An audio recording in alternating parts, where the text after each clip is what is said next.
exciting news we have, guys.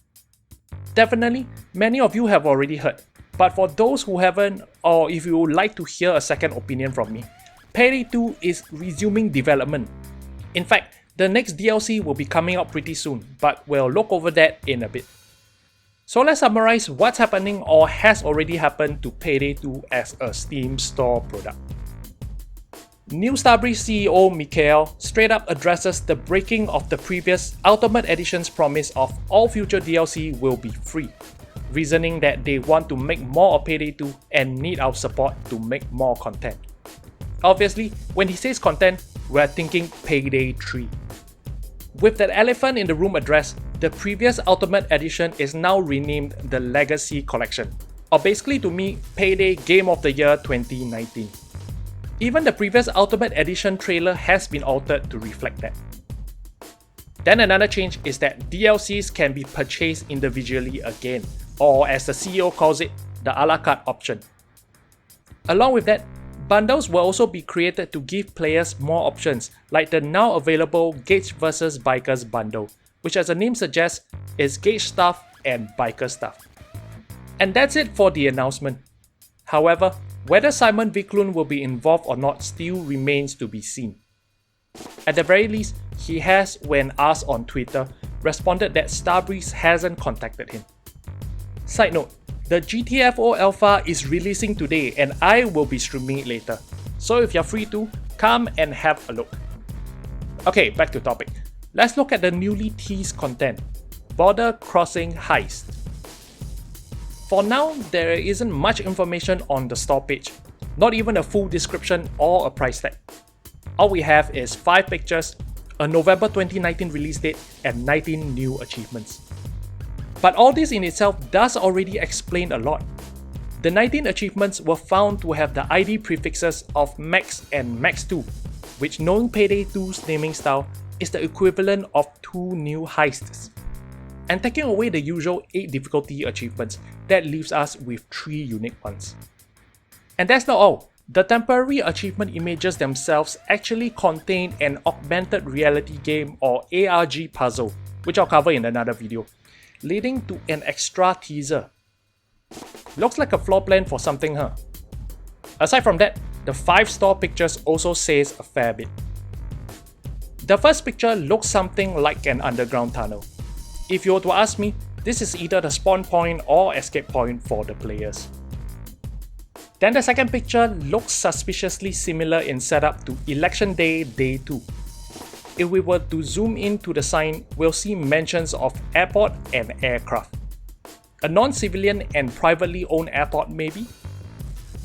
Then in the third picture is an old western light windmill in a desert setting. Border Crossing Heist, Max as the achievement prefix, desert and a windmill? I'll say most likely New Mexico, United States, seeing as the sign in picture number 2 is in English and not Spanish. Then picture number 4, ho, this one says a lot. We have murky soldiers, so that probably means Locke as the contractor. Also, let's zoom in to the top left. That's possibly a new weapon, seeing there's a rifle strap swivel, thanks Google, as well as a strange barrel attachment.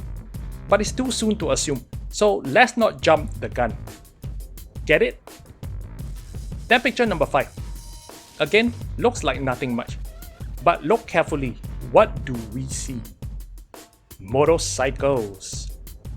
Combining this with the extra teaser picture, could this be related to the Overkill MC where we pulled Russ out from? So possibly bikers, murkies, and a new weapon. Exciting, isn't it? So how do I exactly feel about this? Well, looking at the big picture, Starbreeze, Overkill, or whichever needs money to stay afloat for Payday 3 to happen. At this point, I'm not sure what other game rights they own, but I do know they sold off quite a bit, like Dead by Daylight to quote one. And writing a game from scratch isn't going to give them the immediate cash flow they need, so refocusing on Payday 2 I would say is a pretty good move. Also, now that money is on the line, I expect a full crew to be assigned to development, which should logically mean higher quality and better polished content. And while on the topic of content, maybe the old ones have a chance to be looked at, like fixing bugs or rebalancing stuff. Of course, I can't deny the possibility of them breaking more stuff and creating more bugs. And then on the negative side, I understand not everyone will be pleased with new content. For some, this means more money to spend, which can be a problem if they are not working or feel betrayed by the forever free promise. And for some, they have already gotten closure and moved forward from the game's content. This includes not only the regular players, but also many YouTubers who may not be pleased. But personally for me, it's a chance and opportunity to grow my channel. It's been more than 5 years since I've started, and I'm still at less than 2,000 subscribers. If you guys are able to, do help by subscribing, sharing my guides and videos so that I can have more subscribers than my Payday 2 hours. That would be very much appreciated.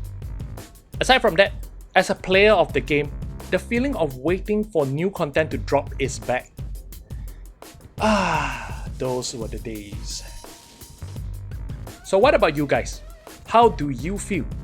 Excited, upset, or neutral about it? Let me know in the comments, and hopefully we'll see each other again when Border Crossing Highs drops.